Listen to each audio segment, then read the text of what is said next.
The battlefield lay silent after the last echo of gunfire faded into the dust-choked wind.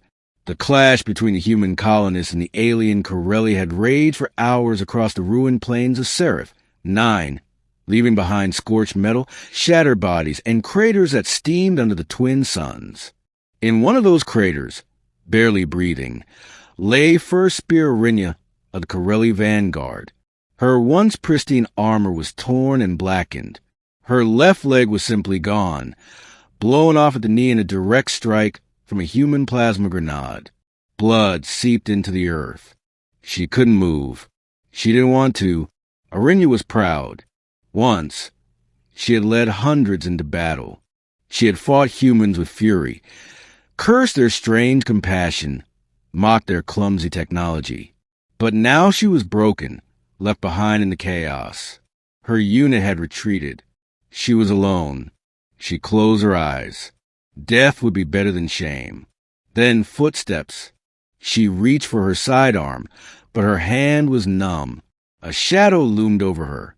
Human? She bared her teeth, ready to spit her last breath in defiance. But instead of a gun, the figure knelt. A soft voice spoke, not in her language, but in the trade tongue. Easy, you're alive. Good. Don't move. A young human male. No armor, no weapon. Just a medical kit.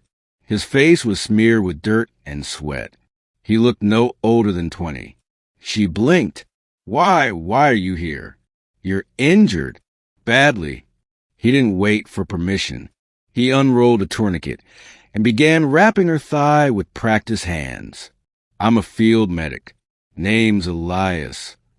I am Corelli, she rasped. Your enemy. You're a patient now, he replied gently but firmly, and I don't leave patients to die. She wanted to scream at him, to push him away, but her strength was fading fast. His hands were swift but careful. Pain came sharp as he injected a stabilizer, then foamed to clot the bleeding. Her vision swam. You're wasting your time, she whispered. No such thing, Elias said, his voice steady. When she awoke, the stars above her had changed. They moved in a metal ceiling. She wasn't on the battlefield anymore. She was in a human ship. Panic surged in her chest. She tried to sit up and found restraints gently holding her down. No, let me go. I won't be experimented on. Whoa, hey! Elias appeared beside her again, this time clean, wearing the simple uniform of a human medic. You're safe. We evacuated you to the nearest trauma ship. Why? She asked again, more bitterly now. Why save me? I've killed humans. He looked at her, eyes soft but unwavering. Because you needed saving. She stared at him, eyes burning. My leg, it's gone. His face tightened. Yes, but we stopped the bleeding, and we've already taken scans.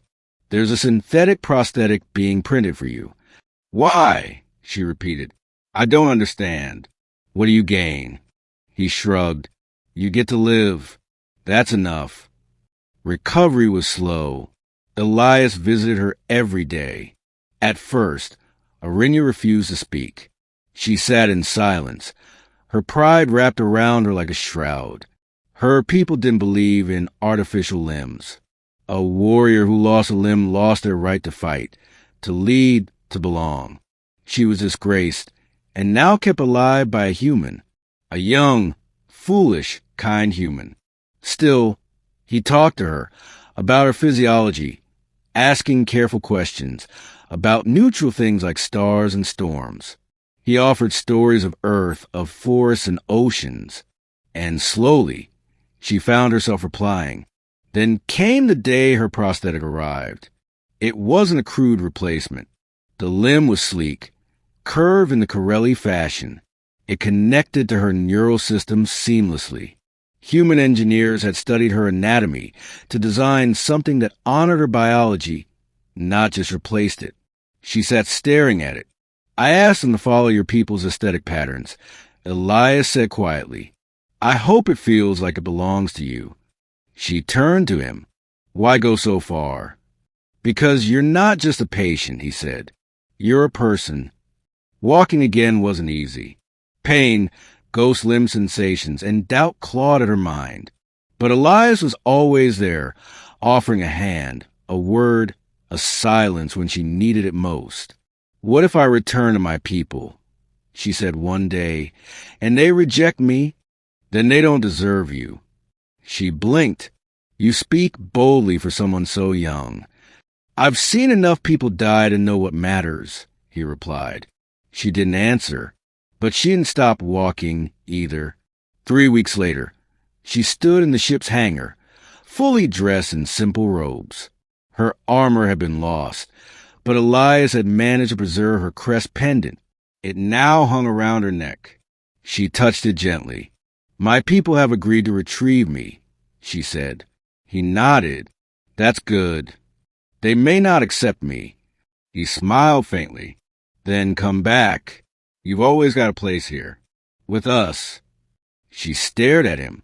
Her voice was quiet, nearly lost in the humming of engines. You gave me back more than a leg, human. You gave me the second life. He shrugged. That's what medics do. She stepped closer. We do not speak our names to enemies. But to you, I am Arinya, daughter of Jara of the Stonewind clan. Elias, son of nobody special, from New Oregon colony. They smiled, and for the first time since the war began, it wasn't the smile of rivals. It was something else. Arinya returned to her people, and as she expected, many turned away. But not all. Some saw her courage. Some saw her strength. And a few even saw the strange, beautiful silver leg and thought of the humans not with hatred, but curiosity. Years passed. The war ended. Diplomats crossed the stars. Alliances were considered. And one day, when the peace treaties were being signed aboard the great starship Unity, a Corelli ambassador entered the chamber. Not limping, not ashamed, but walking with pride on a silver leg shaped like the wings of her ancestral crest. And beside her stood a human medic, no longer young, but still kind-eyed, still steady. When a reporter asked who he was, Arinya answered before he could. He is the reason I stand here today. He healed what no one else could. And what was that? The reporter asked. Arinya looked at Elias. My hope,